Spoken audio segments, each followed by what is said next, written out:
Drink नाही, drinking water.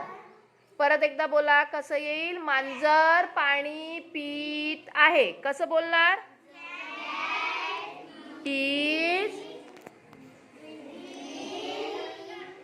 Water. Drinking water. कसं झालं? Cat is drinking water. आणि पाण्याच्या ऐवजी जर मी दूध शब्द घेतला तर मांजर दूध पीत आहे. कसं बोलणार?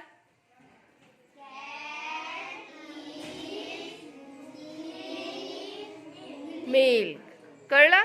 Cat is drinking milk. आता कॅटच्या ऐवजी जर आपण टायगर शब्द घेतला, वाघ घेतला तर